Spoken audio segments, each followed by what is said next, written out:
My name is Emily Dickinson. I've been dating him for a year. We finally got to have the wedding we dreamed of. Our friends congratulated us, and it was supposed to be the happiest reception ever. But toward the end of the reception, his drunk CO, Thomas, said something outrageous. The groom is my pregnant daughter's lover. I don't approve of this wedding. Right, Mr. Groom? It was a bombshell. Looking around the room, all the guests fell silent. My parents were stunned. The same went for his relatives, while only his CO was laughing loudly, clearly full of himself. Among them, his CO's daughter was giving him a passionate look, and her stomach was noticeably swollen. I didn't know her, so I thought she was just someone he knew. But finding out she was his lover, that was a huge shock. "Harold, what's going on?" I turned to him and spoke, but his face was pale. Sweat was beading on his forehead, and his lips were trembling. "Hey, what that guy said isn't true, right?" Well. His mind was probably blank. Even if he wanted to say something, no words seemed to come out. Now that I think about it, I had seen a woman who seemed like her a few times while on dates with him. The mistress must have been worried about him with me, watching from a distance. This is just too much. Tears welled up in my eyes, and I hung my head, speechless. I had met him through a friend's introduction. It was during a gathering where a bunch of us were drinking and having a good time. I had just gone through a breakup, and my friend thought it would be a good idea for me to start a new romance. But I wasn't ready to think about love, so I couldn't accept meeting him. I know it's hard to enjoy anything right after a breakup, but times like these are exactly when you need a change of pace. Saying that, he took me to the movies and invited me to an amusement park. You don't have to have romantic feelings. Just hang out as friends. You know, having fun is what matters most, right? He stayed by my side like that. He was so kind and seemed to understand my pain. As time passed, my wounds healed, and Harold gradually filled my empty heart. And before I knew it, my heart was full of him. Half a year later, I confessed my feelings to him. "I love you." Finally, my feelings got through to you. I'm so happy. That's how our relationship began.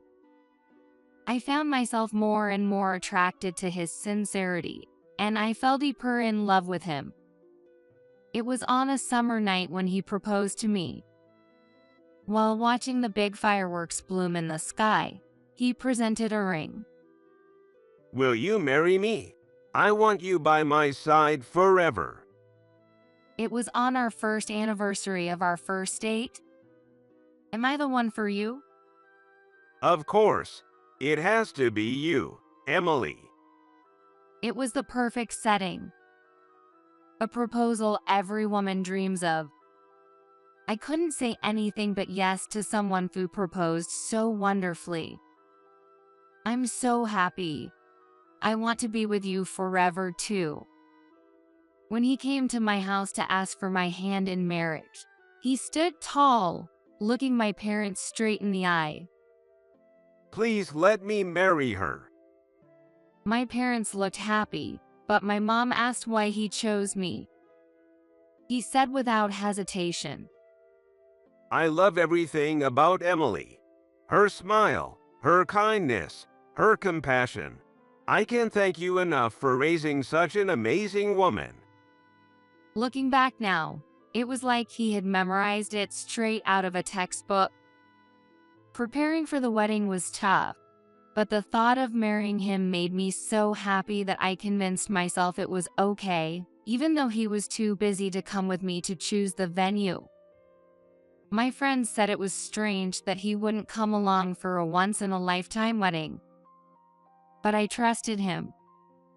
Still, how could I have imagined that everything would fall apart like this? I could hear the murmurs of the crowd, and then I heard my friend's voice. Emily, how sad. At that moment, my usually calm father stood up and walked to the stage.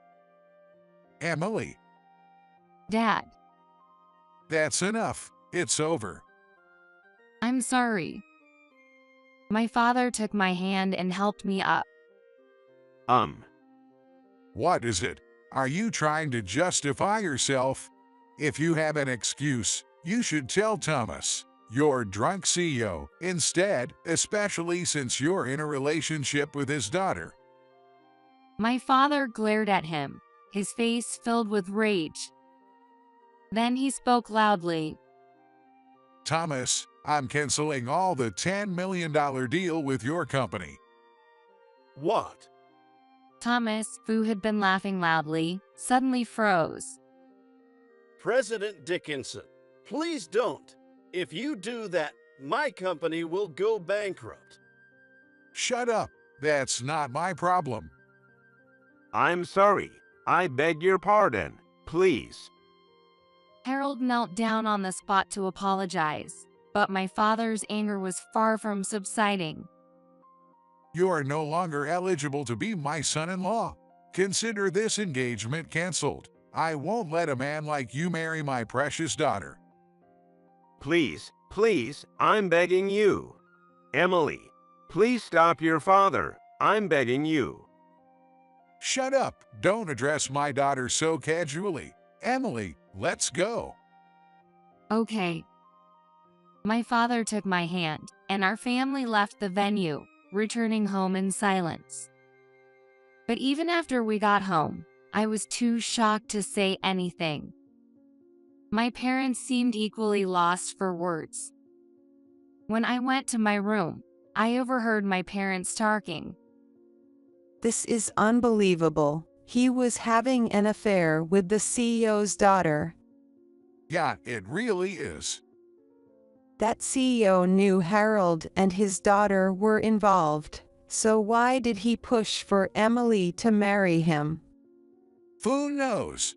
Maybe he feared something like this would happen. Something like this. The $10 million deal being canceled. Without our business, that company is likely to collapse. Yeah, you're probably right. So does that mean Harold was trying to marry Emily for that reason, too? Who knows? Either way, I can't allow such dishonesty. I'm not going to let it end like this. He made Emily cry and made a fool of me. I'll never forgive him. My father's voice was filled with more hatred than I had ever heard before. That night, I had no appetite, and I just cried endlessly in my bed. Then my phone rang, and it was Harold. Emily, it's me, Harold. I'm really sorry about what happened. Are you okay? Of course, I wasn't okay. This hurt way more than any breakup I'd ever experienced. I'm truly sorry for what happened. I'll apologize as many times as it takes, even 100 times. So please, cheer up, okay? Cheer up. Is that what he thinks this is about? Come on, something like this isn't going to destroy your relationship, right? Something like this. Yeah, that's right. It was just something like this. It wasn't worth canceling the wedding over. Why not? Your CEO said his daughter was your mistress, didn't he? Doesn't that mean you betrayed me? No, that's not true. The CEO is just mistaken. I'd never betray you like that. Then why did he say that? He must have confused me with someone else. Is that so? Then why didn't you deny it right away? You looked so panicked and pale. Anyone would be shocked if something like that happened in the middle of a wedding. His daughter was staring at you. Let's stop this. Talking about it isn't going to change anything. Is that right? I don't think so. More importantly, if things continue like this, the company will go bankrupt. Isn't there a way to keep the $10 million deal going? Why are you telling me this? You're the only daughter of the Dickinson family, aren't you? If anyone can ask your dad, it's you. It's impossible. Unless the doubts about you are cleared, my dad won't listen. And to me, the mistress issue is far bigger than the $10 million deal. Don't be ridiculous. If the company goes under, I'll lose my job. If it turns out the mistress issue is really a misunderstanding, and the company still goes bankrupt, you can join Dickinson Corporation. I'm an only child, so if you join Dickinson, you'll have a decent position. I like my current company. I want to do the work I'm doing now. Sure, joining Dickinson might mean a promotion, but a man's job is more than that. I see. But you know, I can't trust you. For your CEO to say something like that at the reception, it has to be something serious. It just doesn't make sense otherwise. So you don't want to marry me? Until recently, I wanted to be your wife. But I can marry someone I don't trust. Why can't you understand? Isn't the most important thing right now fixing our relationship? Yet all you're worried about is the $10 million deal. Hearing that doesn't make me feel loved at all. Yeah, I'm sorry. I wasn't thinking about your feelings, Emily. I got too caught up with work. I'm really sorry, but I really do love you, Emily. That's why I'm calling you now, isn't it? If you truly loved me, wouldn't you have stopped me when I was leaving the venue? But you didn't even try. The first thing you said was to ask my dad to reconsider canceling the deal. That's because of work. I can understand why you'd prioritize work that much. Isn't being rejected for marriage more important? Please, stop. You're the only one I love. There's no one else. That's why I proposed. And yet, I'm the one being doubted over something like this. Try to understand how I feel too. Are you considering my feelings? You haven't thought about my feelings at all, but you're asking me to think about yours? That's impossible. At that moment, all my friends were pitying me. Do you have any idea how humiliating that was? You don't seem to care at all. Let's stop this pointless argument. Besides, talking over the phone isn't helping us understand each other. Let's meet in person. If we talk in person, we'll be able to understand each other. No, I don't want to see you for a while. I need some time to cool off. With that, I hung up the phone. But later, I thought about it and realized that running away without facing him wasn't the answer. However, the person I needed to meet wasn't him. The person I needed to talk to was his mistress. So I decided to hire a private investigator to look into him. I figured if they investigated him, they would find out who his mistress was and get her contact information. Sure enough, about 10 days after I made the request, I received a report. It contained a lot of information about the woman. Now that I had her contact details, I reached out to her right away. I asked her if we could meet. At first, she was hesitant, but eventually, she agreed. We arranged a day, and when I arrived at the appointed time, I found myself at her apartment. When she led me inside, the room was filled with baby supplies. I'm sorry for bothering you at your house. No, I'm sorry you had to come all the way here. Since I'm pregnant, I can't really move around much. Wow, you have so many baby supplies. Yes. Is the baby really Harold's child? Oh, I'm sorry. I don't mean to be sarcastic. I just want to know if it's true. I understand. It's unfortunate, but yes, it's really his child. I see. How long have you been together? For over 2 years now. So I came into the picture later. Yes, that's correct. Did you know about me? No, I only found out he had a girlfriend about 6 months ago. So he was two-timing us. Where did you meet him? At one of my father's company gatherings. I don't work at my father's company, but he told me to show up every once in a while. I see. If you're pregnant, why haven't you married him? Because by the time I found out I was pregnant, he had already started dating you. I couldn't tell him I was pregnant. Why not? Because my father was happy about his relationship with you. What do you mean? You're the daughter of Dickinson Corporation. My father said that if you and Harold got married, a big contract would go through. So, even after finding out you were pregnant, he still didn't want to marry you. He said the company would go bankrupt without that deal with Dickinson Corporation. He had to marry you to keep the company alive. That's why he couldn't marry me. Your parents wouldn't allow that, right? My mom says it's sad for me, but my dad is the same as him. No, maybe even more focused on work. My dad said I could still have the child and raise it even if I stayed as the mistress.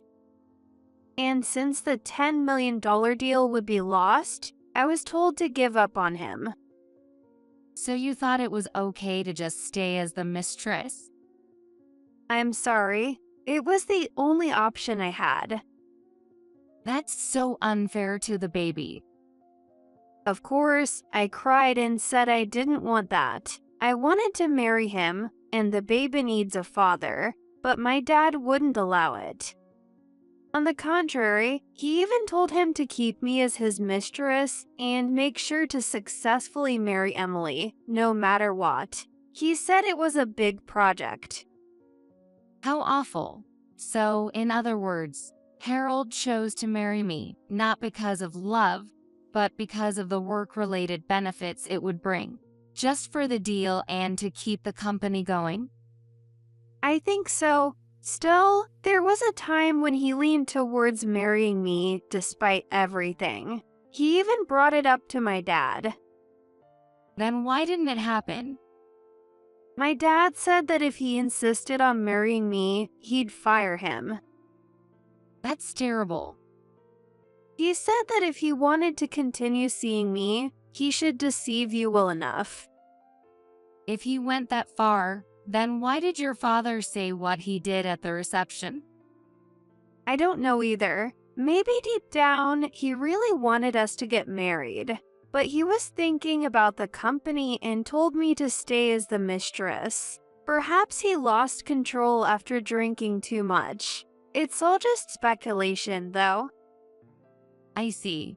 So, what do you want to do from here? What? What do you want to do now? Well, I'd like to somehow secure the $10 million deal. That's what my dad and he want. I can't marry him anymore. Even so, are you still clinging to the contract? I have no choice. You have a child, so I think you should be the one to marry him. As we were talking, Harold entered the room. He hadn't expected to see me there, and his eyes went wide in shock. Why is Emily here? So this is what you meant when you said it was all a lie. No, it's not like that. Entering a woman's apartment, uninvited, is a clear indication of your relationship. I've heard everything from her. Mary, you told her. I'm sorry. I just couldn't lie anymore. Unbelievable. Emily, I'm sorry. I truly regret everything. But I love you, Emily. I came here to end things with Mary. And things? There's no need. I'm done being deceived. You should marry her. What are you talking about? You're the only one for me, Emily. You were only planning to marry me for the deal, weren't you? Even though she was pregnant, you wanted to marry me while still keeping her hidden. That wasn't my intention. It doesn't matter anymore. I know everything now. You probably wanted to marry Mary, right? So go ahead and be with her. Everything is clear now, and I don't need you to remember me anymore. Wait, Emily. Harold chased after me, but I closed the door and quickly left. When I returned home, a wave of anger washed over me. This was an anger unlike anything I'd ever experienced before. There was no way I could let this end just like that, so when my father came home, I told him everything that had happened. So that's what it was. What a despicable man, using my daughter as a bargaining tool. I can't forgive Harold, and I can't forgive that CEO either. Dad, I want to get revenge on those two. I understand. Leave it to me. I'll make them regret it more than anything. About a month later, I got a call from Harold. He sounded pretty desperate. Emily, I need a favor. A favor? What is it? I'll listen at least. The truth is, the company is about to go under. It hasn't gone bankrupt yet? No, that's why I need your help. What do you think I can do? The $10 million deal with Dickinson Corporation. If that deal falls through, my company is finished. If that happens, the company will lose all its value. And how does that concern me? No, you don't get it. If the company goes under, a lot of employees will be out on the street. So, it still has nothing to do with me. No, Emily, you're the only one who can save my company. I can't. I don't have that kind of power.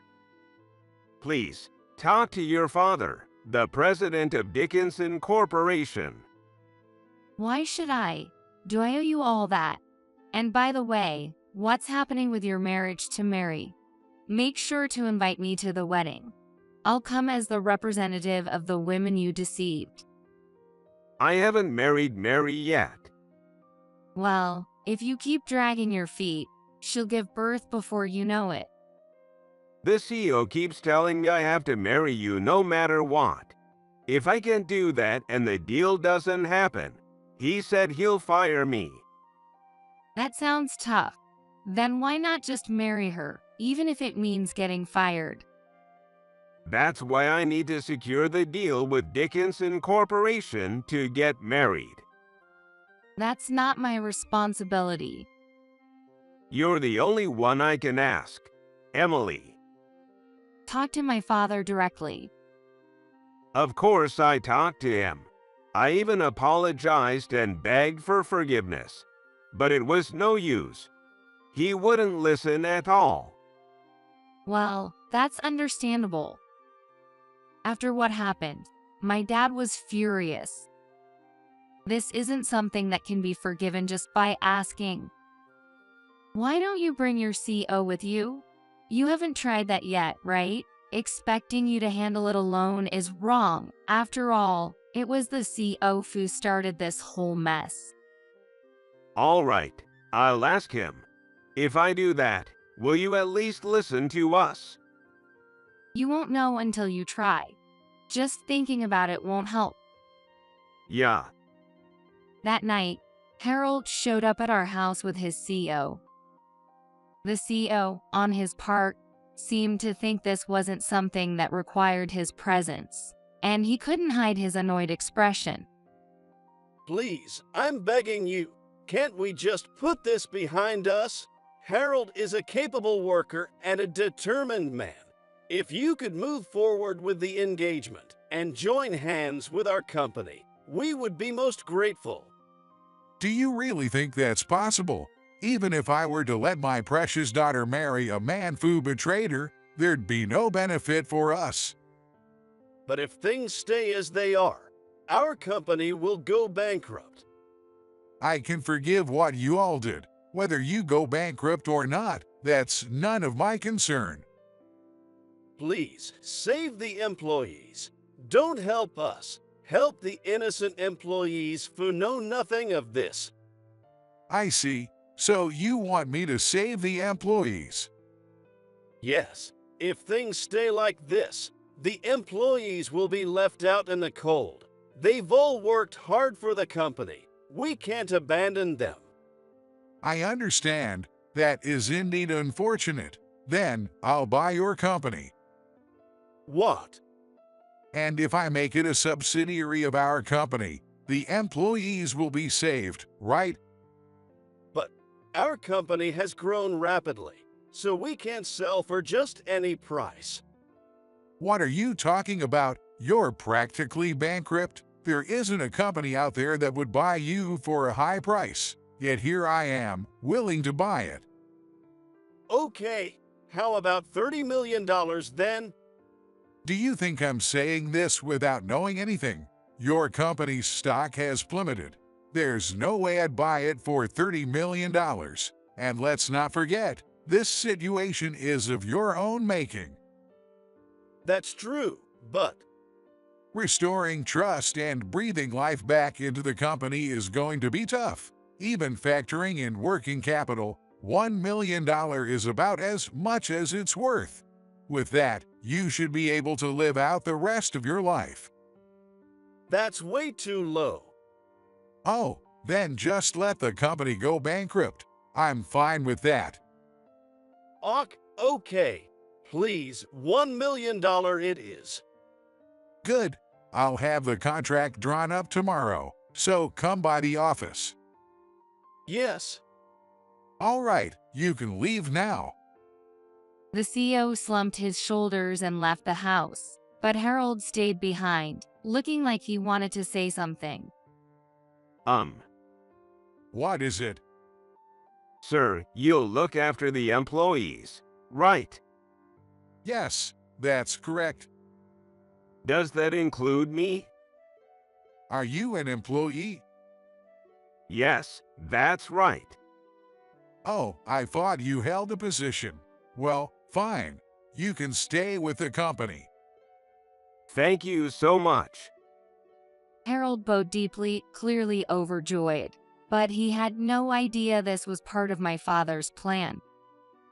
By the way, you do realize there's zero chance of you marrying Emily, right? Yes, I'm just grateful to stay with the company. Good. Then go ahead and marry that mistress of yours. Yes, that's my plan. Glad to hear it. Thank you again for everything. Well, I hope you find happiness. Harold was happy, not understanding what my father truly meant. But as things settled in the company, his fate was decided. What? What's going on here?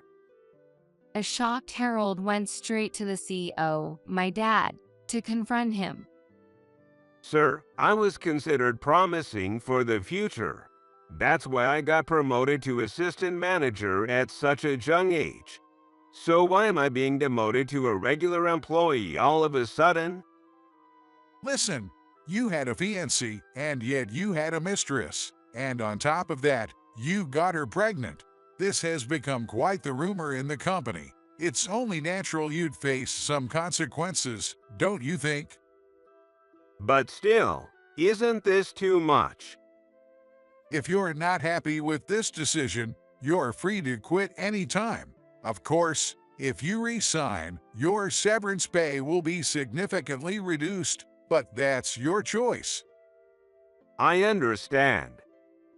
Harold couldn't argue and had to accept it, but the rumors continued to spread. and every day he was met with cold stares from the female employees and laughter from the male employees, who thought he was a fool. Mentally exhausted, he requested a transfer himself. Even though his child was about to be born, his new assignment was to a freezing cold location. Why are you going to a place like that? I didn't think I'd be transferred to somewhere like that either. That's because you requested a transfer. The baby's about to be born, and now this. You've got to be kidding me. Come with me, please. No way. You got demoted from assistant manager to a regular employee. That's bad enough, but now you're getting sent off to some freezing place. You're completely useless. I can't trust my life to a guy like that. What do you mean? I mean, I'm breaking up with you. Why would you break up now? We're finally about to get married. I only thought you were a good catch because you seemed promising for the future. But now, after the company got sold, this is what happened. In the end, you turned out to be useless. Go there by yourself. This is ridiculous. Harold, abandoned even by his mistress, went off to his transfer all alone.